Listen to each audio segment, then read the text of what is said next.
Fala aí, pessoal, aqui é a professora Janaína. Hoje a gente vai estudar um pouquinho sobre o capítulo 10, que trata de forças em trajetórias curvilíneas. Então vamos lá resolver o primeiro exercício de fixação, número 1. Um avião de acrobacia descreve a seguinte trajetória descrita na figura.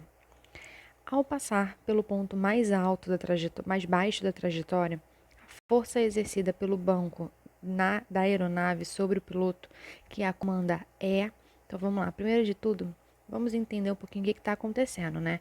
Então vamos fazer uma decomposição de forças através dessa imagem que foi dada no enunciado. Então é o seguinte, observe que a figura abaixo, onde estão mostradas as forças que agem sobre o piloto. Então tá aqui, né?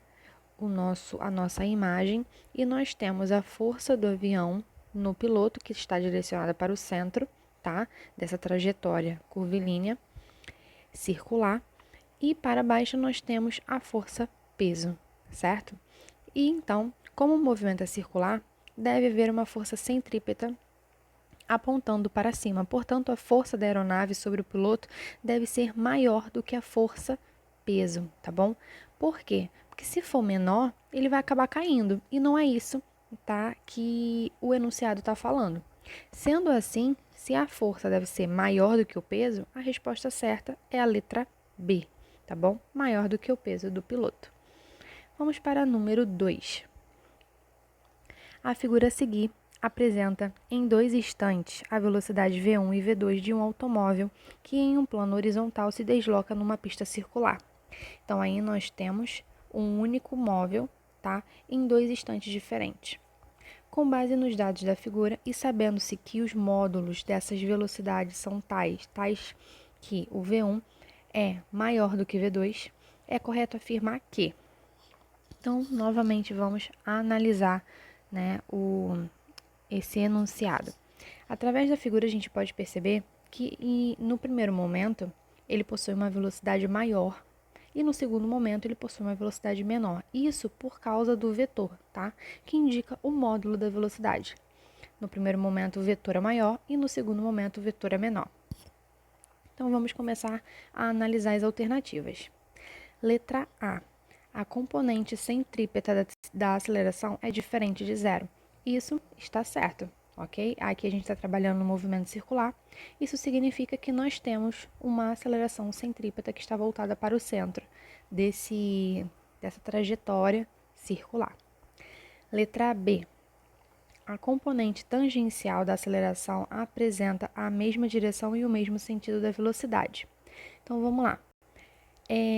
A gente percebeu, né? Foi dito que o módulo da velocidade ele foi alterado, tá? No primeiro momento é maior do que no segundo momento. Sendo assim, a letra B está incorreta, ok? Letra C. O movimento do automóvel é circular uniforme. Então, vamos lá. O movimento do automóvel é circular? Sim. É uma trajetória, descreve uma trajetória circular. No entanto, não é uniforme porque a velocidade ela não se mantém constante. Como foi dito, ela está variando. No primeiro momento, a velocidade é maior do que no segundo momento, tá? Letra D. O movimento do automóvel é uniformemente acelerado. Vamos lá. É acelerado? Aí, no caso, não é. Por quê? A velocidade, né? No caso, é acelerado, só que não é uniformemente. Isso a gente não pode ter certeza, ok? Porque uniformemente significa que a variação da velocidade, ela será constante. E no enunciado não está falando sobre isso. Nenhum momento fala, ok? Sobre a variação da velocidade. Então, a gente não pode afirmar. Por último, letra E. Os vetores velocidade e aceleração são perpendiculares entre si. Então, vamos lá. Os vetores velocidade e aceleração, eles são perpendiculares se nós estivermos falando sobre a aceleração centrípeta. Já a velocidade, nós temos 2 tipos, que é a velocidade tangencial e a velocidade centrípeta, tá bom? E a velocidade, como está falando nessa letra E, não está falando se é centrípeta ou tangencial, ou seja, deve ser a decomposição entre esses dois termos, tá? Então, a letra E é incorreta devido a isso, tá? Não está falando qual é a velocidade. Sendo assim, a resposta correta é a letra A. Vamos para o número 3. O bloco de massa de 0,5 kg está preso a um fio ideal de 40 cm de comprimento, cuja extremidade está fixa a uma mesa sem atrito, conforme mostrado na figura. Esse bloco se encontra em movimento circular uniforme com velocidade de 2 metros por segundo. Sobre o movimento do bloco, é correto afirmar que... Então, vamos lá. Primeiro de tudo, a gente pode, de acordo com os dados que foram dados no enunciado, calcular qual é a força resultante desse bloco, tá? Então, vamos lá. Primeiro de tudo, nós temos que a força é igual a massa vezes a aceleração centrípeta, já que a gente está falando de um movimento circular. A aceleração centrípeta, nós vimos que é v² sobre o r. Então, é só a gente fazer a substituição. No lugar da aceleração, a gente coloca v² sobre r. E agora nós podemos colocar todos os dados que foram dados no enunciado, tá? Nós temos a massa, que é 0,5, a velocidade, que é 2 metros por segundo, e o comprimento da corda, né, do fio, é 40 centímetros, e ao passar para o Sistema Internacional de Medidas, ficou 0,4 metros. Resolvendo, a força é igual a 5 newtons. Então, agora vamos verificar as alternativas. Letra A. Como não há atrito, a força normal da mesa sobre o bloco é nula. Vamos lá, pessoal, vamos lembrar que nós estamos trabalhando no movimento horizontal. E um movimento horizontal, né, o corpo que está sobre uma superfície, a normal será igual ao peso, ok? Então, a letra A está incorreta. Letra B. O bloco está sofrendo uma força resultante de módulo igual a 5 newtons. Através das equações ao lado, né, dessa resolução aqui, a gente conseguiu determinar a força, que realmente é 5 newtons, tá? Então, a letra B está correta, vamos continuar analisando as opções. Letra C. A aceleração tangencial do bloco é 10 metros por segundo ao quadrado, ok? Então, nesse caso, a aceleração tangencial é nula, porque a gente está falando sobre um movimento circular uniforme, tá bom? Letra D. A aceleração total do bloco é nula, pois sua velocidade é constante. Então, nesse caso, a aceleração total não será nula, visto que há uma aceleração centrípeta, tá? Letra E. Ao cortar o fio, o bloco cessa imediatamente o seu movimento, ou seja, ele para. Essa está incorreta, porque quando a gente vai cortar o fio, né, esse bloco ele começa a se movimentar em linha reta, ou seja, ele vai se movimentar através da tangente, tá bom? Sendo assim, a resposta correta é a letra B, ok? E agora, número 4. Vamos lá. Uma esfera de massa de 2 kg está presa na extremidade de uma corda de 1 metro de comprimento de massa desprezível e descreve um movimento circular uniforme sobre uma mesa horizontal sem atrito. A força de tração na corda é de 18 newtons, constante. A velocidade de escape ao romper a corda é... Então, vamos lá. Primeiro de tudo, nós temos que verificar quais são as forças existentes. No caso, nós temos uma corda, então a gente vai ter a tração e a força resultante que está atuando sobre esse corpo, essa esfera.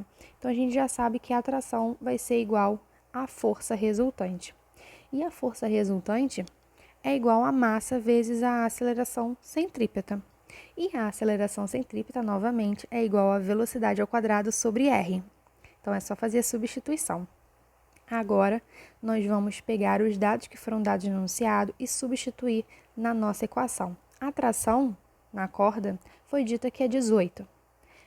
O raio da corda é 1 metro e a massa é 2 kg. Então, é só a gente substituir nessa equação e isolar a nossa velocidade, tá? Então, velocidade ao quadrado é igual a 18 dividido por 2, que é igual a 9. Tirando a raiz desse valor, resulta numa velocidade de 3 metros por segundo, tá? Então, a resposta certa é a letra C. Agora, por último, número 5.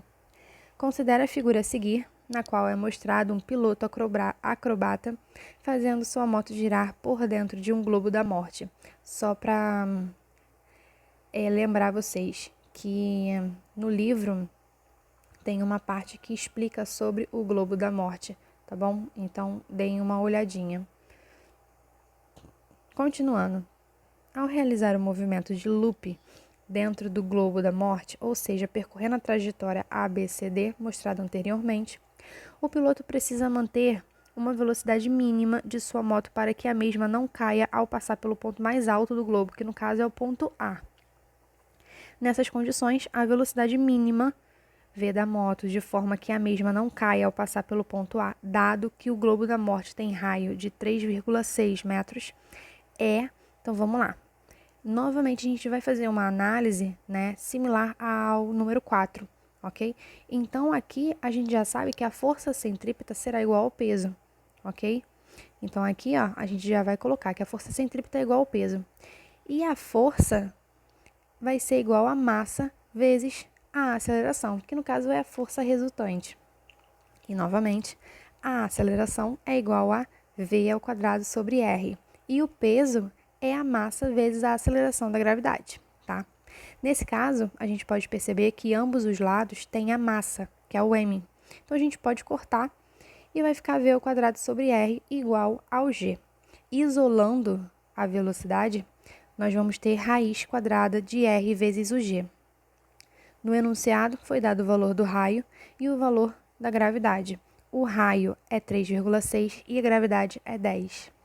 Fazendo a multiplicação, nós temos raiz quadrada de 36 e a velocidade é 6 metros por segundo. Só que a gente pode perceber que nas alternativas a gente não tem a unidade em metros por segundo, tá? Nós temos em quilômetros por hora. Então, a gente vai ter que fazer uma transformação de unidade. De metros por segundo para quilômetros por hora, a gente vai ter que seguir essa seta em vermelho. Então, vamos multiplicar por 3,6. Fazendo essa multiplicação, nós vamos achar que a velocidade é 21,6 km por hora. Sendo assim, a resposta correta é a letra C, tá bom? Então, pessoal, essa foi a nossa aula de hoje, tá bom? Espero que vocês tenham entendido. Caso tenha surgido alguma dúvida, vocês podem entrar em contato comigo, ok? Beijinhos, até a próxima!